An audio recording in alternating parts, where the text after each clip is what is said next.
Dear church, let's talk about new to preaching. Hello and welcome to the Dear Church podcast. I'm your host, Chris McCurley, joined by Dustin Perkins this week. Dustin, thank you so much for being on all the way from Savannah, Tennessee. I'm excited to be on, man. I'm going to tell my family, tell everybody I know, like I've made it to the big leagues. I've always wanted to be here, and I'm not going to sign any autographs, I don't guess, but thank you, Chris. I know we've talked a lot recently, but I appreciate you. I've reached out to you a few times about all the questions I have with my transition here and my job, but I'm excited to be here. Yeah, I'm excited to have you on. I mean, the running joke around here is you won't be able to walk down the street in Savannah, Tennessee now because you've been on the podcast, and obviously that is a joke. Yeah. But yeah, this won't make you famous, but definitely I think there's at least 10 people that watch. So hopefully they'll get some out of it. Hopefully the people watching, some of them may be preachers, maybe new to preaching. That's kind of where you're coming from. You've been at the church there in Savannah for how long now? So I'm about to start my 18th year full-time at Savannah. And you were the youth minister prior, is that right? That's right. And I also grew up at Savannah. So from like 10 years old for me on, Savannah is my home church. Wow. Okay. So you're a youth minister for, you've been there 18 years, and until like recently you have been the youth minister. So talk about how it came about that you became the preacher all of a sudden. Well, the biggest thing is nobody else would do it, I'm kind of That's a reason. Yeah. I was going to say that, like, I really just rolled down a hill and fell and like busted up my knees and just woke up and ran in an elders meeting, and they said, okay. But I mean, honestly, Barry Binion was our preacher. I love him other than being a Georgia fan. He's a good dude. Yeah, I agree. But he took a job with Heritage Christian. And then our elders reached out and just said, listen, we're going to be looking for a minister, but in the meantime, will you fill in, Yeah. So it's a easy yes for that, but no, at no point in my life I thought I'd be a preacher. So it's kind of funny, kind of what God does, I guess. I mean, that's all I can say. It's a God thing, honestly. Yeah. What was the first reaction? Like when you thought about me in the role as preacher full-time, what was your first thought? I can't say that on air, but no, it's just funny. It's kind of funny to me. I've always said, like, I don't mind to act like a preacher.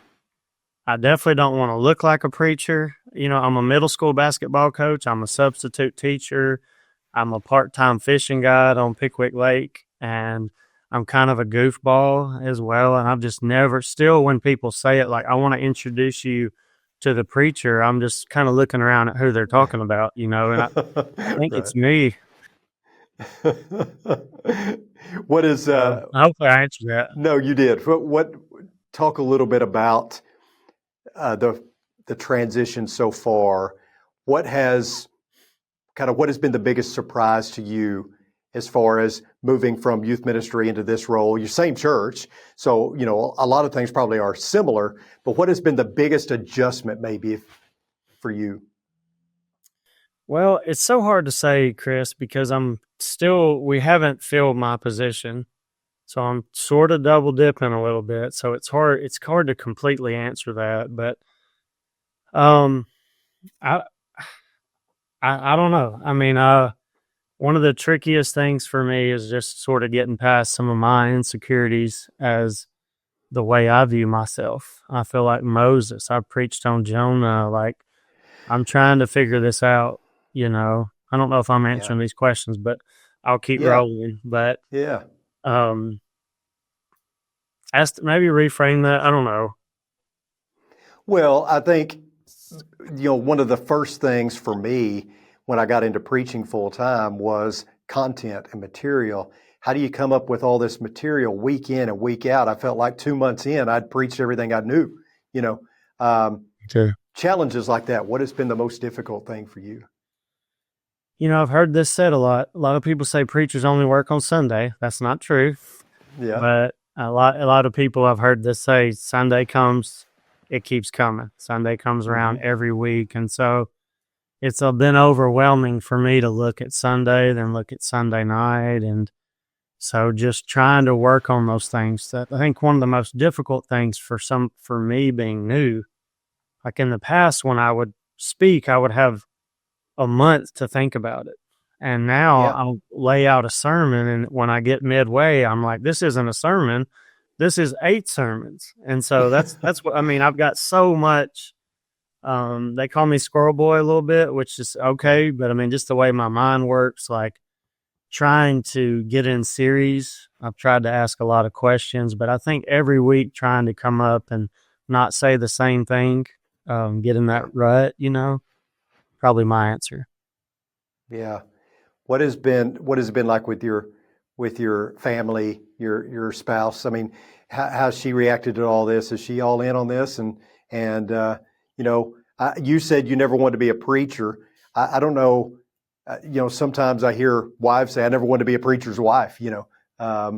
What has that been like? 'Cause I'm sure it's been supportive, but how has she adjusted? First off, our elders are hiring her and not me. Okay. I mean, that's Yeah. honest truth. My wife's amazing. I'm emotional, by the way. Yeah. She was made to be a preacher's wife, and Yeah. God's just been all in that. But she still will be out, and people are like, "Hey, this is the preacher's wife," and she's still kind of like, "Am I?" Like it's kind Yeah. of funny. But she has been praying for a long time, being a youth minister and having a busy summer, and her husband being gone all the time. She was praying for me to do anything else. Maybe I just didn't realize it, but honestly, trying to find what her role is in the church, how she can serve, and she's Yeah. very involved. But I think maybe with this transition, maybe even more so. And I spoke out of town last night at a church, and she rode with me, and we just kind of talked like it's still sort of funny to us. But she was raised in East Tennessee. I was on the other side of the state, and we didn't realize this, but like when we were in high school, we were both visiting nursing homes, and we were both doing the work that like I love to do at church, and honestly had no clue about each other until Freed Hardeman. So if you want to get married, Yeah. go to Freed. I'm just going to throw that out there. David Shannon is not paying me, but I actually did meet her at Mount Juliet Church of Christ. I proposed to her at Mount Juliet Church of Christ. So, and she said yes for some reason. Yeah. Well, there's no turning back now, right? I mean, y'all are in this all the way. I asked you what your biggest challenge or challenges have been. Talk about, what has been the biggest blessing. What what did you not expect, maybe surprise or blessing that has just really overwhelmed you? There are so many blessings. I'll start with the other part. Like, I didn't realize there were so many expert preachers in the congregation until I started the gig. Right. I'm getting a lot of advice, and really, overwhelmingly, people love the church. They love the Lord, and they're proud of me. And I'm thankful to be up there every week. Um, there's challenges that come with that, of course, but I don't know. There's conversation I didn't realize that preachers have. There's Mhm. conversations with elders, that dynamic. But I love the church here, and I always have. And my life's been different. From David Baker and Chuck Morris being my youth ministers and pouring into me, and I kind of ran away from it. I preached on Jonah, but I was running away from this. Honestly, this job, but the people here are so good, and I love them, and like even folks that are trying to help me as I'm new and working through things, like just just encouraging me. Yeah. Do you find it's hard to be the preacher at your home congregation? Um, is that kind of a blessing and a curse, or I know you don't want to say too much because they may watch this, but There's what? only 10 people watching. Yeah, exactly, and they're probably not from Savannah, so Oh, getting into someone like a prophet has no honor in his hometown. Like, I don't know. I don't see it that way. I mean, I think overwhelmingly people have been good to me and my family. And I don't know. I haven't experienced that. I've been here a long time. So I don't know. Yeah. No comment. No negative comment. Are you still doing the coaching and all that on the side? I am. So you're triple dipping, really. Well, yeah, if you want to call it that. We're doing good. We're in Yeah. a winning season right now. It's kind of tough to have a preacher yell at you at halftime, Yeah. but Yeah. it's a thing. Where I'm busy, I'm subbing. Anybody in youth ministry needs to spend some time around their kids, connecting. I probably started that about year 16, just post COVID. They were really struggling in our area. Like everybody in that world should invest in that time. It opened my eyes to what our kids are going through. Just it was real good connecting. We got people here at church right now just because they met this pale dude at the high Yeah. school and middle school and said, "Hey, what do you do?" Just kind of connecting with the community. It's been Yeah. good. That's a really good idea, that just do some subbing so you can connect with the kids in the youth group, but also maybe meet some other kids. And Yeah, it's like an evangelistic opportunity, isn't it? absolutely. I've got Like a kids. ministry opportunity. I've got kids here right now that are here every week, and I met them subbing, and they call me Coach Perkins or Dustin or now whatever. But I love them, and those connections were made in a classroom. I didn't really like school the first time around, and I'm trying to learn some stuff as I sub, but it's been good. Talk about some things that you have done to make the transition easier. I'm sure that you have not just contacted me, but other guys to say, hey, any kind of advice or whatever. But other than that, what are some other things that you have done to try to make this transition smooth? Or have you just kind of learned on the job? Maybe both. For me, I don't know what I'm doing. It's not like I'm trying to be humble about it. I've never preached. I've never thought I would preach. And so I've tried to call around. I've asked a lot of questions. I feel like if you care about something, you ask questions. I fish, I hunt. People that do that, you ask questions all the time. You want to know more. And so Yeah. that's kind of where I am. I've asked a lot of questions. I've talked to a lot of people. I could talk to a random person at a gas station and they may know more about preaching than me. I'm kind of joking. I'm hoping that gets aired, but like, it's not time for me to go find somebody who can help. So I have tried to ask a lot of questions, and everybody has their own deal, their own way that they do things. But, I don't know. It's opened my eyes. I mean, I've reached out to you, several people. My mentor, Chuck Morris, I just met with a group of guys. Something I think that's helped me so much that I wish more people would do. And I know Dale and Jeff do a good job with this. But we just did planned preaching and sat down and did a retreat. There were 5 or 6 of us, and I listened. I talk a lot, but I tried to listen and listen to their ideas. For me, to go back to your question, it's helped me a lot to get in a series for 5 to 6 weeks and know what's coming and kind of lay it out, because I am not a planner per se. That's not my strength. And so meeting with other guys that know more about me, I mean, that's not a new concept. People do that in coaching, people do that in teaching, and I'm trying to do that. But I met with a group of guys up here at the lake at Pickwick, and we spent a weekend just mapping out where we were headed and what we were doing, and we prayed together and we bounced ideas off each other. And if I have a good sermon this year, it's probably because I stole one from somebody, but I'm not afraid to pull that. Well, I mean, one of the things that really clicked with me is when I realized I can be me. It took me a lot longer to figure that out than probably most people, including you. But, I was trying to be somebody else, it seemed like. I had these guys that I watched and that I learned from, and, I try to emulate them. But when I settled into a groove and said, you know what, just be you, just be genuine, not playing a character, just be authentic. I get the feeling that you are that way, that you are authentic. You're just genuine. You're not trying to be something you're not. Is that something that you've noticed? Is just be me? Well, I'll tell you this. I think it's funny that you say that, because people say lots of different things to a preacher, and all of them Yeah. are trying to help, I realize, but I'm pretty simple, and I'll preach that way. And I have people that have come up to me and they're like, Dustin, I want to let you know that I love how you preached. It's so simple, brother. And I'm thinking like, dude, it's all I got. Like it's Chick-fil-A. We sell chicken here. Yeah.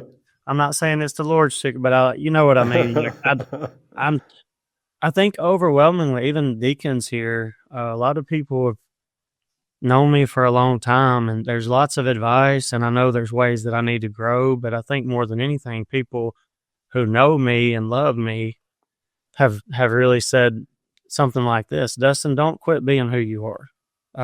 Yeah. And I needed to hear that, because it is easy to listen to other guys and try to be something that you're not, and that's a tricky balance. But I mean, that's who I am. I want to grow, but I don't want to not be true to who I am.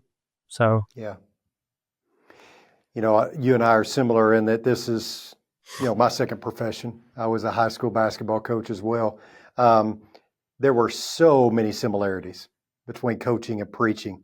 Have you found that to be true? And what are some of those similarities? I'm trying to think about who the bad refs are in preaching world, but Yeah. yeah, I mean, I just think life. I mean, I don't know, like I played ball. I played ball in high school. Was on a really good team in high school. Ended up playing at Freed Hardeman, um, and love the game. It's been good to pour into kids here locally. But I think more just about life. Like Yeah. people in our area, people here at church, like they're trying. They're doing the best that they can. There's some things that you can't change. I always wanted to be 6'5" point guard. Didn't happen. There's Mm-hmm. things in our skill set maybe that you look at and wish were differently, but God uses, and that's kind of where I kept coming back to. God used the shepherd boy, and he uses all kinds of folks. And so I feel that way as a preacher of just my family. I didn't come from, a lineage of people who do that. And honestly, in my family, we fish. That's what we do. Mm-hmm. So Yeah. fishers of men fish, but I don't know if I answered that completely, but that's it. Yeah. What are some of your go-tos right now in order to build sermons and to kind of get this routine going to where you're in a rhythm? What are some of your go-tos? Are you reading a lot? Are you listening to other guys? What's kind of your go-to? So I really been trying to watch you a lot, and like I'm about 2 weeks behind you. So whatever you say, like give me a couple weeks. I'm joking. I like dad jokes, preacher jokes, whatever. I mean, I walked into honestly, that one.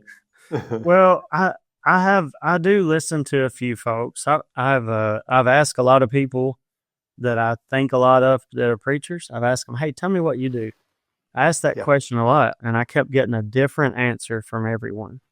Yeah. I thought it was funny. I talked to Brandon Preston at Madison. I said, what are you preaching? Like, give me a series. And he said, Dustin, honestly, we try to preach the Bible, and so that seems simple, but I mean, I've tried to just think about what my family needs, what I need. I am emotional. Like the kids at our church, the kids in my youth group are like timing how long it takes me to cry every Sunday. That's a real thing. We used to have a guy at church. They tried to time his prayers because they were pretty lengthy, and now they're like, Yeah. "Hey, just so you know, it took you 4 minutes to cry," But I'm listening. I'm trying to listen. Like I said again, those series have helped me, but I'm trying to listen, but not listen too much, and Yeah. not use my heart and what God's given me. And I think there's a balance to that. No doubt. What about somebody in your position? What would you say to them if they come to you? Let's just think 10 years down the road. You've been doing this for 10 years. Somebody's coming to you and saying, hey, Dustin, I'm new to this. I knew you used to be as well. I mean, what advice would you give to somebody just starting out in a similar situation? Mm.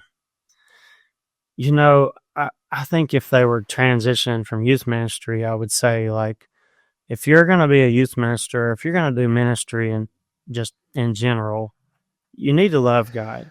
You need to love his people, every age. And so the heart of a youth minister and somebody who's done that for a long time, you're not going to do that to get rich.